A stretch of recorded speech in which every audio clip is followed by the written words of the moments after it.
Assalamualaikum warahmatullahi wabarakatuh. So petang ni Pak Su bersama dengan Abang Hashim urut. Tadi Abang Hashim urut ada urut dia punya sakit. Jadi Pak Su ada hubungi Abang Hashim, ajak Abang Hashim teh. So petang ni kita nak buat satu perkongsian sikit. Pak Su nak tanya dengan Abang Hashim, maksud dia untuk kepada mereka yang ada masalah sleep disc ni bang. Untuk mereka yang ada masalah sleep disc ni, apa yang boleh kita kongsikan kepada mereka dan apa kaedah rawatan yang mungkin abang boleh kongsikan kepada mereka yang ada masalah sleep disc ni bang? Kongsikan sikit bang. Okay, Assalamualaikum warahmatullahi wabarakatuh. Okay. Selamat bertemu kembali tuan-tuan dan puan. Sekarang kita mengenai permasalahan sleep disc. Okey, untuk tindakan awal sleep disc ni rujukan pertama kita perlulah kepada doktor untuk mengetahui tentang masalah kita punya muscle dan kita punya tulang kerangka, tulang belakang kita, apa permasalahannya. Sebab banyak faktor-faktor sleep ini berpunca daripada aktiviti harian kita ataupun sejarah masa silam kita. Contohnya kalau aktiviti harian mungkin kita ni bekerja dengan keadaan yang agak heavy duty ataupun kerja berat. Itu salah satu punca menyebabkan sleep disc. Dan kedua, disebabkan sejarah silam kita, mungkin kita pernah kemalangan. Kemalangan ni bermacam-macam faktor kemalangan. Mungkin jatuh daripada motosikal ataupun kemalangan ketika bersukan, kemalangan ketika berjalan atau pernah jatuh terduduk, itu pun boleh menyebabkan permasalahan sleep disc. Kebiasaannya lah, para pesakit biasa berkongsi pengalaman dengan saya. Dia pernah melakukan kemalangan pada diri dia, mungkin dalam masa 3 tahun, 4 tahun yang lalu. Ketika itu usianya masih muda. Mungkin jatuh terduduk dan sebagainya menyebabkan cederaan pada bahagian belakang, tulang belakang. Biasanya mereka ni bukan soal ambil semula. Mereka merasa, tak ada apa-apa lah. Okey ni. Okey, setakat pergi jumpa doktor. Kerana doktor bagi ubat nahan sakit, pakai antibiotik. Tak apa buat MRI apa semua. Sebenarnya kalau benda sleep disc ni biasanya menyebabkan sleep disc ada dua. Boleh berlaku. Pertama pada bahagian leher, kedua pada bahagian kita punya pinggang. Sinonimnya biasa orang akan berkata sleep disc ni sakit pinggang. Pada awal tu peringkat awal lah tu. Sakit pinggang. Sakit pinggang lah bang. Sakit pinggang. Kalau sakit pinggang ni dia cakap tak apalah, kita dia surut pinggang je lah, begitu kalau surut dia surut pinggang. Tetapi sebab itu perlunya kita buat rawatan awal dengan doktor pakar tulang untuk mengenal pasti kedudukan otot dan tulang belakang itu bagaimana keadaan. Apa yang cedera? Ya. Biasanya dia tak menyebabkan patah.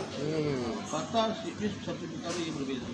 Sleep disc ni menyebabkan dia dipanggil dan kalau tulang belakang ni dipanggil L1, L2, L3, L4, L5.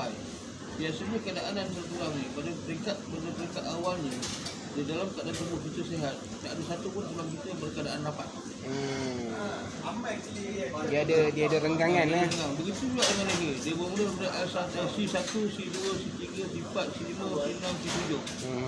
Dan leher kita ada rasa kerana biasanya sinonim dengan tradisi Melayu kan salah bantal.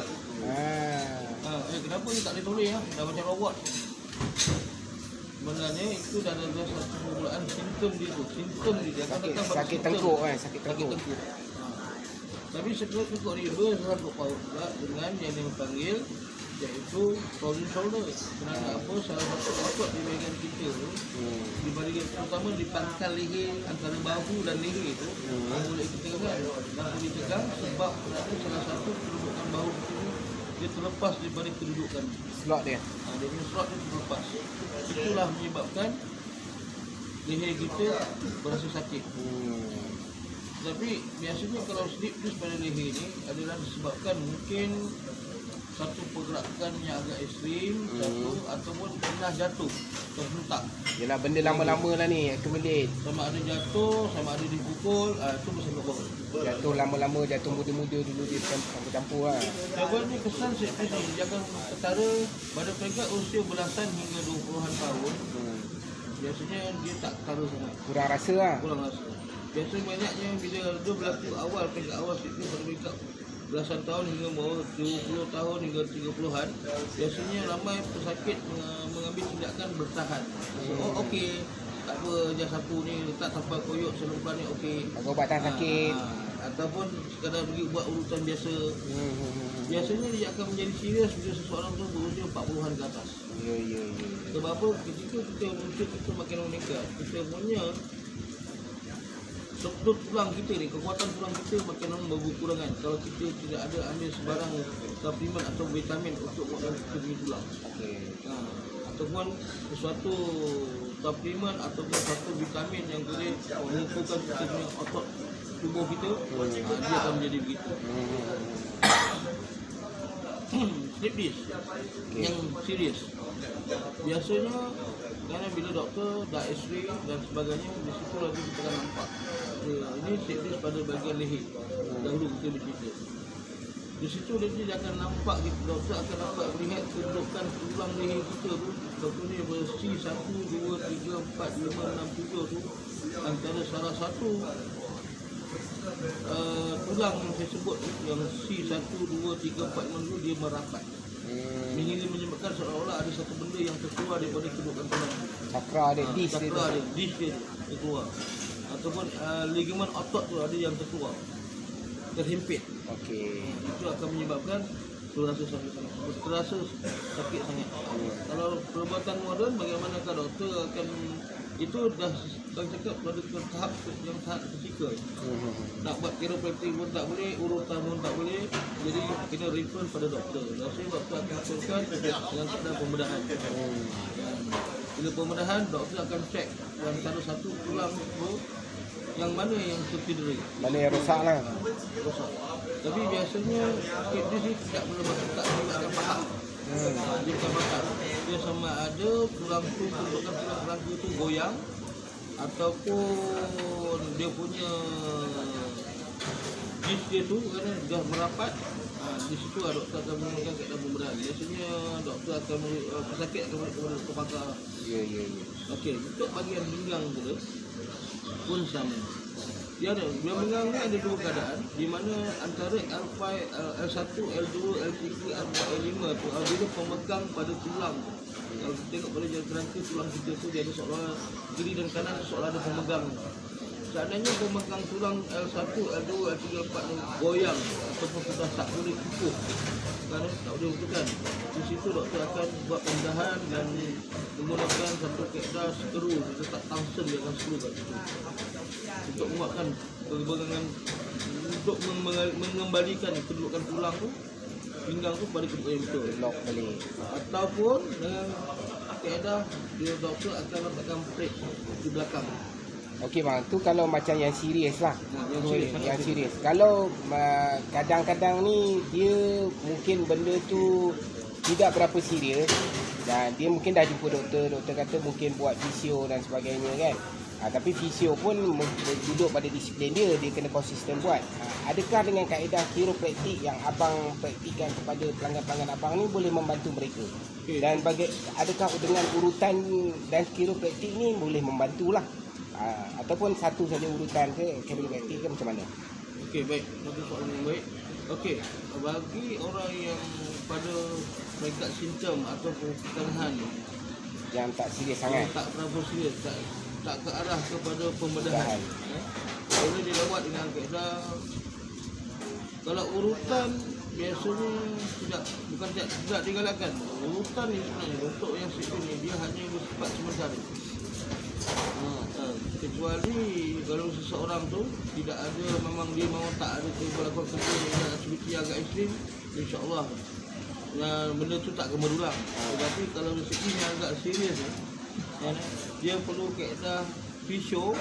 Satu, kedua dipanggil chiropractic. Baik. Fisio. Bila tuan-tuan dan puan mengambil khidmat fisio, pastikan mendapat perkhidmatan fisio yang profesional. Sebab apa? Kebiasaannya fisio ni dia lebih kepada pergerakan. Pergerakan setiap tubuh. Sebab apa? Fisio ni dia bersifat kepada otak. Bila kata otot kita tu lemah, dia di situ bukan pergerakan untuk menggunakan otot. Okey, rawatan yang terbaik digabungkan antara fisio dan chiropractic. Chiropraktik iaitu dia membetulkan sejak kedudukan sendi. Sebab apa? Bila berlaku slip disc ni dia bukan pada pinggang tu saja. Dia melibati daripada daripada kepala, bahu, pinggang dan juga kedudukan peha di belakang kaki. Full body alignment lah. Body alignment. Sebab apa? Kalau di mana kita tak melibati iaitu mengkaedah tuan-tuan dan perempuan baring di atas lantai. Saya menegak, saya lurus, kemudian tengok perbezaan antara dua kaki. Ada tak kaki yang mana yang pendek sekarang? Itulah salah satu sebabnya. Jadi perlu diperbetulkan kedudukan ni. Tapi biasanya kalau yang dekat yang mild slip disc tu bukan yang serius, biasanya dengan kaedah rawatan begini InsyaAllah boleh bang. InsyaAllah boleh. Kemudian baru dah disesuai dengan urutan. Urutan ni sebenarnya untuk kita melegakan atau meredakan, mereda dan melegakan dan memulihkan sakit slip disc tu. Biasanya insyaAllah. Tapi nasihat saya bagi orang yang telah membuat rawatan chiropraktik untuk slip disc ni, chiropraktik urutan ni untuk slip disc, selepas tu sebaik-baiknya memakai bengkung. Itu penahan kepada pinggang ketika melakukan sesuatu kerja. Tak kira lah sama ada kerja tu kerja berat atau ringan. Jadi bagi orang yang ada slip disc, pesanan saya, jikalau anda ataupun tuan-tuan dan perempuan berasa sakit pinggang, tuan-tuan jangan baring di atas tilam. Kerana itu akan ini bagi orang yang sedang mengalami, bagi orang setiap orang yang sedang mengalami ini penjagaan lah, penjagaan dia lah. Ini untuk mengawal rasa sakit. Bagi orang yang sedang mengalami sakit pinggang itu, bila sakit pinggang jangan baring di atas katil, tilam yang empuk. Kecuali tilam tu memang betul-betul yang terbaik lah. Contoh kalau tapi tilam yang terbaik ni tilam mahal. Tilam mahal ni dia sedikit keras. Dia keras. Sebab apa? Sebab kita memerlukan sakit pinggang, kita memerlukan faktor kedudukan tulang kita dia tegak rata. Flat. Dia flat. Dia bukan badan tulang ni, kedudukan tulang kita dia ikut betul. Beralun. Bila kedudukan tulang kita di tulang yang lembut ni dia beralun, kedudukan pinggang kita lagi bertambah sakit. Jadi itu saya selalu berpesan bagi orang yang sesiapa yang sakit pinggang, sila baring di atas lantai, beraraskan mat ke apa ke, dan kemudian baring saya menegak dan lutut dinaikkan. Di bawah pinggang itu dia letakkanlah sesuatu, digulungkan suala ke, dia letakkan di bawah pinggang. Botol mineral ke? Botol mineral ke untuk melega dan rasa sakit. Kemudian ini rawatan awal lah, tindakan awal. Dan selepas itu barulah diurut. Okay. So kita boleh konklusikan kepada rakan-rakan kita yang ada masalah slip disc ni tetapi tidak berapa serius. So kita boleh buat ikhtiar kita ni dengan chiropraktik beserta dengan urutan lah. Maksudnya supaya kita boleh buat full body alignment. Dan Abang Hashim ada servis tu kan? Ada. Okay, so inilah perkongsian kita dengan rakan-rakan sekalian. Dan sekian, terima kasih Abang Hashim atas perkongsian yang manfaat ni. Assalamualaikum warahmatullahi wabarakatuh. Assalamualaikum warahmatullahi wabarakatuh. Saya sekali lagi Hashim Murad. Di sini pula saya akan menjelaskan apa itu chiropraktik. Okey, chiropraktik ni sangat diperlukan oleh seseorang yang sedang menghadapi masalah keradangan otot. Okey, keradangan otot ni ataupun dalam bahasa lain, maksudnya dia bermula daripada leher, bahu dan tangan. Jadi maksudnya keradangan otot ni kan dalam bahasa urutan dalam bahasa Inggeris biasanya dia orang panggil dikenali sebagai frozen shoulder. Frozen shoulder ni mana kalau berlaku dia bergantung juga pada faktor usia. Bila seorang tu usianya masih muda ataupun di bawah antara belasan tahun hingga ke 20-an kan ataupun 30-an. Tangan ni bila dilurus, bahu ni bila ditekan kan dia akan merasa sakit. Contohnya adik ni dengan saya ni ditekan bahu dia sakit. Sakit. Sakit. Sebelah sini pun sama juga. Allah. Kadang-kadang di antara dua. Yang sebelah sini terlalu sakit dan sini tidak sakit. Yang kedua, untuk kita kesan apa itu frozen shoulder ataupun keradangan otot di bahagian bahu ni, bila kita pegang kepala ni, kita tarik ke belakang begini, kan, dia sakit. Tapi saya ulang balik, sebagaimana yang dikatakan bergantung kepada usia. Bila usia adik yang muda ni, walaupun bahu ditekan dia sakit, Bila kita tarik begini, dia masih boleh menunggak secara normal. Tapi bila orang yang berusia 50-an ke atas ataupun dipanggil warga emas, ada ketikanya bila ditarik begini, lehernya tak boleh tarik ke belakang, sakit. Kan? Kemudian bila duduk tegak begini, lehernya bila turun begini, dagu ni dia tak boleh rapat ke bahu. Macam ni lagi sekali. Macam ni adik ni masih muda lagi, walaupun sakit bahunya, dia masih bergerakkan dia punya dagu ni ke bahu. Rapat. Ataupun istilah lain masih tak seberapa serius masalah yang dihadapi oleh adik ni. Okey, sebelah sini pun sama juga. Okey, jadi apakah tindakan awal yang perlu apakah rawatan yang sesuai untuk adik ni? Kan, ada setengahnya memerapat dengan cara kita letak yoko-yoko ataupun kita letakkan serum plus, dia akan berasa lega. Ataupun dengan kaedah pergi mana-mana pusat urutan atau panggil seseorang, tampukkan minyak ni diurut di bawah ni.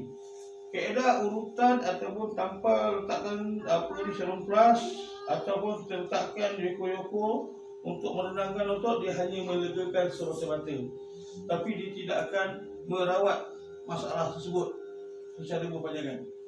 Paling tak ada pun dia boleh tahan dalam sehari. Jadi kaedah yang sebetulnya perlu kita buat adalah kita lakukan memperbetulkan setiap sendi yang bermasalah. Kan? Kerana apa? Problem contoh yang berlaku di leher ini, kalau dibiarkan dalam tempoh masa seminggu, kan dia akan pergi ke belakang, di bagian belakang pinggul sini. Pinggul sini akan berasa sakit. Dan salah satu otot depan ni dia akan boleh ditekan begini, dia akan rasa sakit. Akan rasa sakit, ya. Dan menyebabkan perempuan akan bila berjalan atau naik tangga akan merasa dia punya stres pada bahagian pinggang. Especially kalau puan, terutamanya jika puan dan puan menaiki tangga atau menaik tangga. Okey, yang kedua, tangan ni bila diluruskan begini, bila diangkat ke belakang ni, kadang-kadang bila orang yang berusia muda bila diangkat ni, dia tangan ni boleh mengangkat menepasi telinga, tetapi dia rasa ketat. Tapi bila warga emas, bila tangan ni diangkat begini, kan, dia tak boleh lepas paras telinga, dia sangkut sini. Bila dipaksa, dia akan berasa sakit. Okey, yang sebelah sini pula, bila tangan ni dibawa ke arah sebegini, kan, bila diangkat ke atas begini, macam adik ni dia masih boleh angkat lah, tapi kala ni dia akan merasa agak berat pergerakan tangan ni. Tapi kalau warga emas, bila diangkat begini, dia sangkut, dia tak boleh melepasi, tegak lurus 90 darjah begini. Jadi itulah sebabkan kan kita perlukan rawatan yang dipanggil chiropraktik ataupun memperbetulkan setiap sendi tulang kita. Jadi itu penjelasan saya berkenaan dengan chiropraktik. Dan saya suka besar lagi satu, bila seseorang tu mengalami keadaan yang dipanggil mild stroke ataupun stroke ringan, rawatan yang amat diperlukan oleh pesakit tersebut adalah kaedah yang dipanggil chiropraktik, iaitu setiap sendi perlu diperbetulkan menyeluruh badan. Kerana jika tidak dibuat kaedah chiropraktik, masalah yang dihadapi oleh pesakit tersebut yang dipanggil blood block tu tidak akan selesai. Kerana setiap sendi itu sudah terhimpit. Jadi perlu direnggangkan dan diperbetulkan kedudukannya. Sekian. Okey, penjelasan saya kedua mengenai chiropraktik. Tadi awal saya sudah menerangkan salah satu asbab ataupun punca utama masalah shoulder ni adalah daripada bahu. Tapi untuk kita mengetahui masalah yang sedang dihadapi bagi seorang yang menghadapi sakit pinggang ataupun dia biasanya kalau keadaan sakit pinggang sudah agak terlalu lama, dia sinonim akan kadang dia orang akan masih seolah-olah merasakan diri sudah mengalami slip disc. Slip disc dia ada beberapa tahap slip disc yang mereka alami, iaitu daripada tahap yang pertama hingga tahap kedua, ketiga, dan yang paling serius memerlukan rawatan dengan cara pembedahan. Okey, bagi untuk kita mengesal ni tentang ketidakselesaan pada pinggang kita yang berasa sakit yang amat sangat, tindakan awal kita ialah kita baring sedaya menegak begini. Panduan kita adalah pada hujung kaki. Apabila keadaan kaki kiri dan kaki kanan kita ni dia tidak selari ataupun tidak sama kedudukannya, dia pendek sebelah ataupun kaki ni pendek sebelah, walaupun daripada bahagian tumit ni Pada bagian tumit ni, walaupun perbezaannya sedikit, lebih kurang dalam seinci, itulah salah satu punca dan sebabnya mengapa seseorang tu mengalami sakit pinggang. Lagi satu kaedah untuk kita, macam kata kita tak ada kawan di rumah, tak ada siapa-siapa yang boleh bantu kita untuk mengesan masalah kita ni. Kita boleh mengesan masalah kita ni secara sendiri, iaitu dengan baring sebegini, dengan cara kita pegang pada bahagian di pinggang kita, di sini kita ada tulang. Ada ibu jari kita ni letak pada tulang sini. Dan lagi satu letak di sebelah sini. Ni tulang ni. Jadi contoh macam adik ni, kenapa tadi saya tekan dia punya bahu ni sakit? Sekarang masalahnya tulang pinggul ini, kiri dan kanan ni sudah tidak selari. Satu rendah, satu tinggi. Jadi bila kakinya ni yang dilipat begini, dan dia akan badannya ni dia akan sakit, dia akan rasa sakit pada bahagian paha sini. Jadi inilah apakah rawatan yang sesuai untuk bila dah berlaku keadaan masalah ni, iaitu dengan cara kaedah yang dipanggil chiropraktik ataupun memperbetulkan sendi secara menyeluruh. Sebab apa? Okey, cuba dia bendera pula. Okey, seterusnya, bagaimana yang saya ceritakan tadi, sakit tulang belakang ataupun bahagian ataupun sakit pinggang. Yang seterusnya biasanya bila orang yang dah merasakan pinggang ni terlalu sakit, dia akan merasakan seolah-olah dia mengalami simptom mengalami sedis. Dan puncanya pinggang biasanya sakitnya di sini. Tapi masalah ketara yang biasa untuk rawatan yang perlu diperbaiki adalah di bahagian pinggul ini. Yang saya tekan ni bahagian pinggul ni. Yang kalau tekan ini, kalau berasa amat sakit, tengok macam adik ni bila saya tekan sini, kaki dia tak akan terangkat, maknanya dia sakit. Makna dia punya bahagian pinggul ni perlu diperbetulkan. Dan kaedah yang kedua ni daripada otot tulang belakang ni, tulang belakang kita sini ni ada tulang belakang ni perlu diperbetulkan dengan kaedah dengan cara kita menekan ni. Dan seterusnya selepas tu barulah kita bila dah kita buat menyeluruh begini barulah selesai masalah. Dan lepas tu barulah kita nak sambung dengan urutan. Baru kita sambung dengan urutan. So tuan-tuan dan perempuan kena faham, maksud dia apabila tuan-tuan dan perempuan datang dengan kepada Cik Hashim ni, so tuan-tuan dan perempuan bagi tahu masalah yang dihadapi, so Cik Hashim cuba susun mengikut keperluan dan kesesuaian yang ada pada masalah tuan-tuan dan perempuan. Dan beliau akan cuba mulakan dengan bekam, lepas tu diikuti dengan chiropraktik, dan barulah ianya akan habis dengan urutan. Biasanya servis daripada Abang Hashim urut ni dia lama servis dia dalam 2 jam macam tu. So Abang Hashim pun tunjuk 2 jam. Memang lama servis daripada Abang Hashim ni. So okey, nanti kita sambung lagi. Sakit.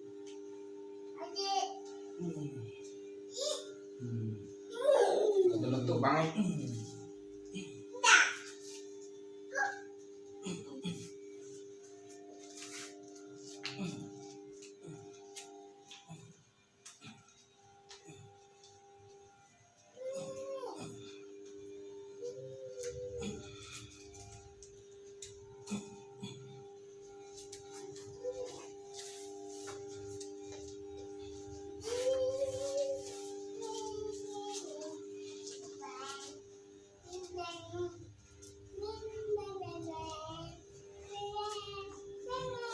bunyi dia. meletup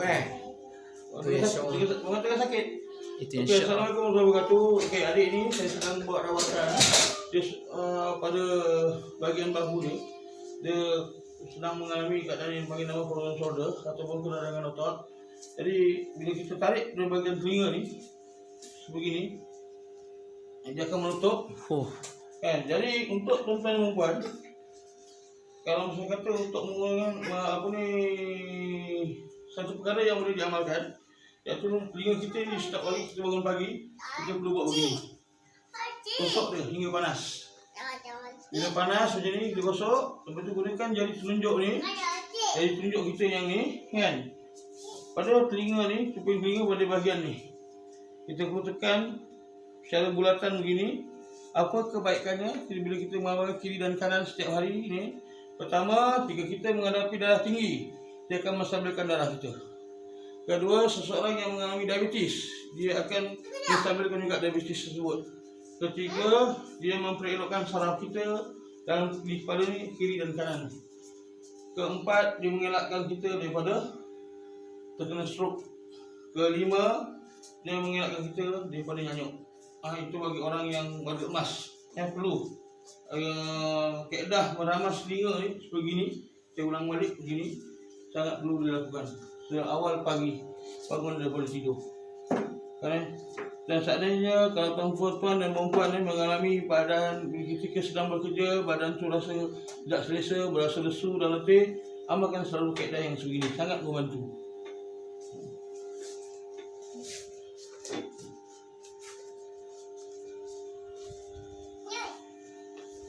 Tu dia. Sedap ni.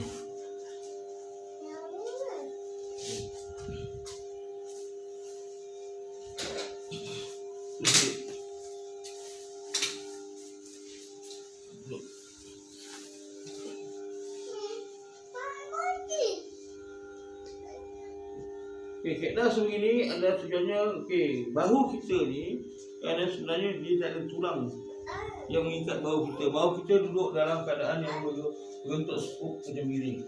Jadi bila bahu kita ni kita melakukan sesuatu aktiviti yang agak ekstrim, dia boleh terlepas daripada kedudukan ni. Atau dipanggil diskolet, dia terlepas. Bila terlepas dia akan menyebabkan otot di bahagian leher ni, di bahagian telinga leher ni, dia akan tegang dan bahu ni akan sakit. Jadi kaedahnya sebagai rawatan yang perlu buat adalah kita masukkan balik bahu kita yang sudah terlepas tu. Bismillah.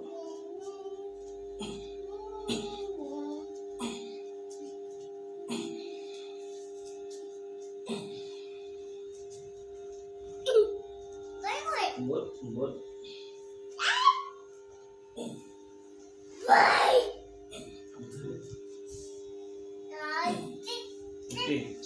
Apa kesannya bila kita buat macam tu? Seperti adik tadi mula-mula dia sebelum kita buat rawatan yang sebegini, bahagian bahu ni terasa amat sakit sekarang. Dah tak sakit dia. Dah lega. Sebelah sini dah lega. Jadi bila dia tengok ni dah ringan. Bukan dipaksa-paksa. Tekan terus okey je. Alright. Seterusnya. Duduk bawah. Baik sini. Anak. Bagi lurus. Ini buat begini. Yang ini kaedah sebegini adalah tujuannya kita buat begini adalah kita nak membetulkan bahagian rusuk yang tepi ni. Tarik nafas, lepas.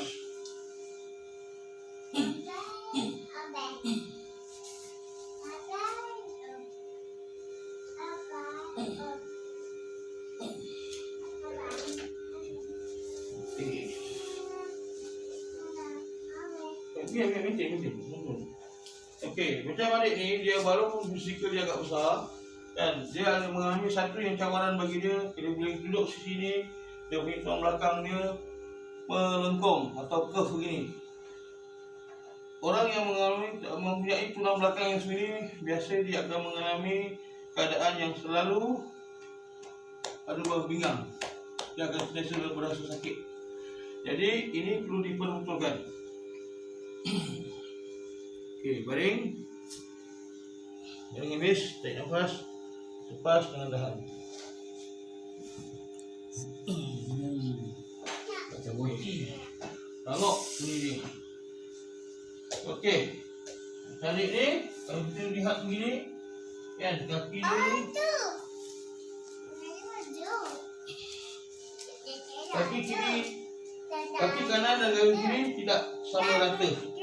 Yang belah kiri panjang, yang belah sini pendek. Bila seseorang mengalami keadaan yang sebegini, bila kita tekan celah perut ni, sangatlah sakit. Ni dan sini. Bagi orang dewasa, dia akan mengalami di bahagian sulit dia akan kadang bila dia buang air kecil, dia akan berlaku ada permasalahan di bahagian itu. Jadi yang perlu dibutuhkan adalah di bagian ini. Ya. Berat.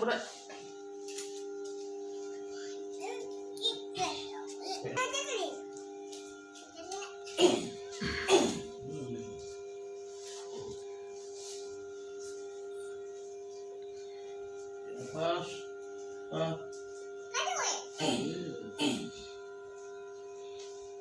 Okey. Sama dah. Tambah panjang. Okey.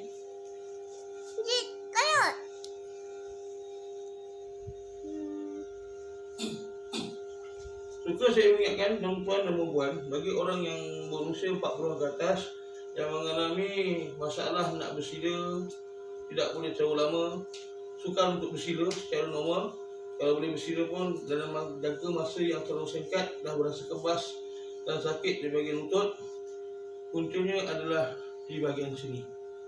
Ya, bermaksudnya tulang peha dan tulang punggung dia sudah menghimpit, menyebabkan tuan-tuan dan puan bila buat kaedah begini, kan, peha ni dia tidak boleh rapat secara normal ke lantai. Maksudnya tulang peha tuan-puan bila berlipat begini, bila turunkan ke bawah begini, dia tinggi sebelah.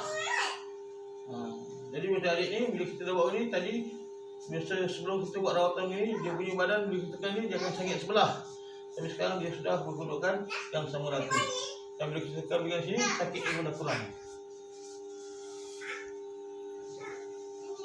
Ikut. Lepas.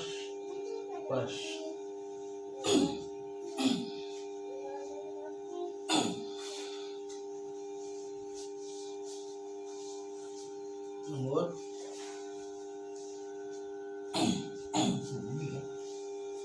Kalau yang kau rambut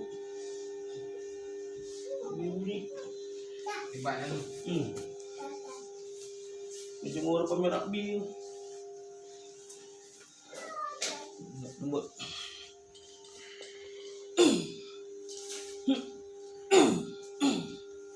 Nombor.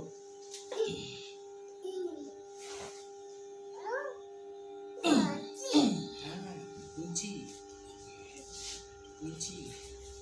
Terus lagi.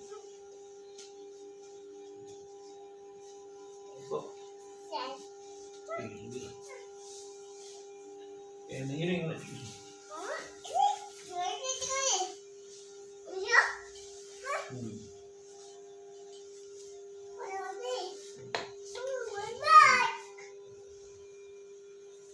Gambar tu, bentar. Yang tebal, balon tebal. Tu lembik sangat. Duduk baru merah.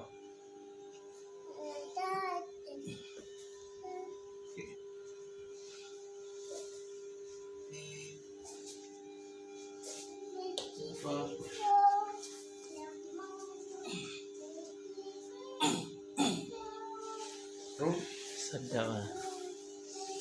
jualan.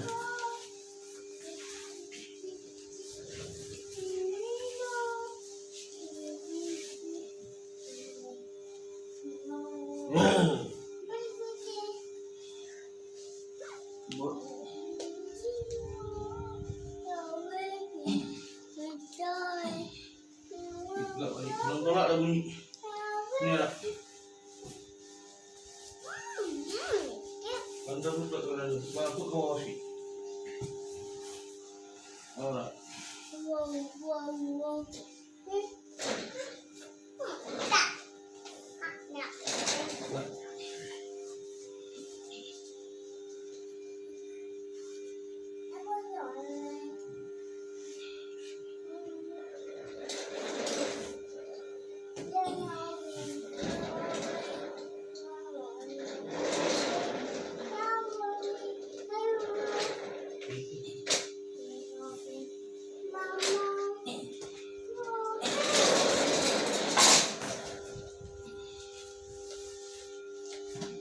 Kaki buka. Lurus. Buka dulu, jangan ikut.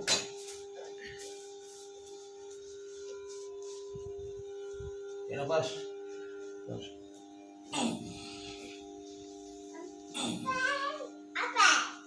Ya.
Okey, bila adik ni dah selesai buat rawatan saya menyeluruh.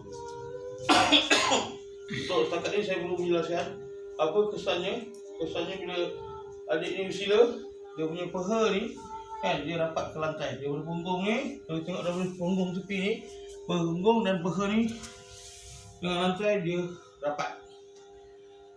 Jadi biasanya masalah yang orang ramai menghadapi bila sukar untuk bersila, bila dia bersila keadaan peha ni kan dia terangkat begini. Itu yang dia tak boleh bersila lama. Jadi macam adik ni kan tangan leher dia pun bahu dah sakit bahu. Dia dah lega, bahunya dah sakit. Jadi saya dah rawatan yang sebenarnya yang saya nak buat adalah membetulkan bahagian tulang belakang ni. Kadang semua. Kaki buka bawah sikit. Kaki buka besar.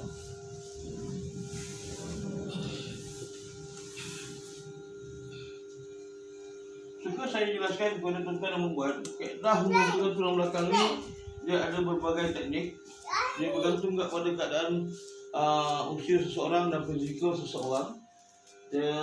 Jika seseorang tu usianya terlalu warga emas, warga emas yang berusia 5 bulan ke atas pada keadaan otot dan sendi mereka,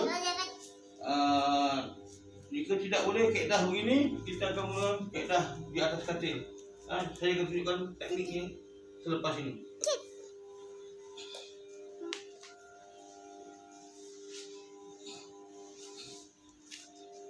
Baring. Relax. Kaedah pas. Pas yang tahan.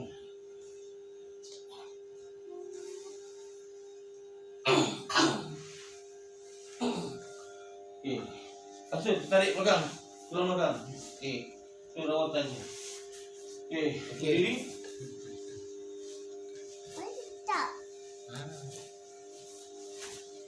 Elak mana? Ini perlu kita stabilkan tulang belakang pula. Ini semua rawatan untuk di bagian tulang belakang. Tarik nafas, lepas. Masuk tulang belakang. Okey, seterusnya di atas katil. Baring. Untuk rawatan bagi orang warga emas dan juga bagi orang wanita.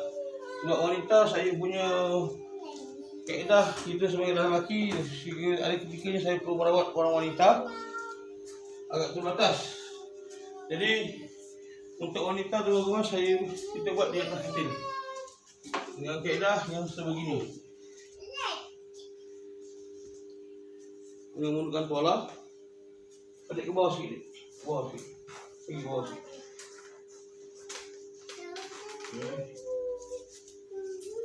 Lagi bawah lagi.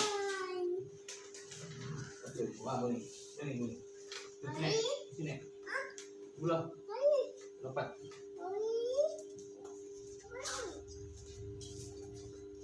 Balik. Turun.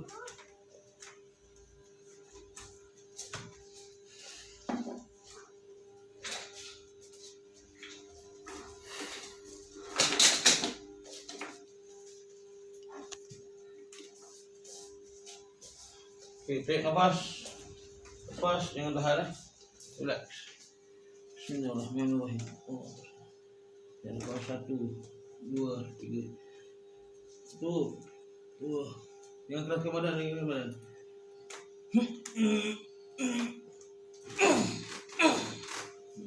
Asal tulang belakang. Inilah kaedah rawatan ini adalah rawatan untuk bagi orang yang masalah sakit belakang, ada simptom slip disc. Maksud saya slip disc ni bukan slip disc yang tahap yang kritikal. Kan inilah kaedah rawatan yang terakhir ini bagi melegakan masalah sakit belakang. Tapi jika tuan-tuan dah menjalani rawatan seperti ini dan keadaan slip disc tuan makin bertambah sakit dan tidak ada unsur pada jalan pemulihan, tuan-tuan dan puan-puan perlu buat rujukan kepada hospital. Yang kaedah saya lain menjalani pembedahan. Sekian daripada saya. Assalamualaikum warahmatullahi wabarakatuh. Okay, done. Go on.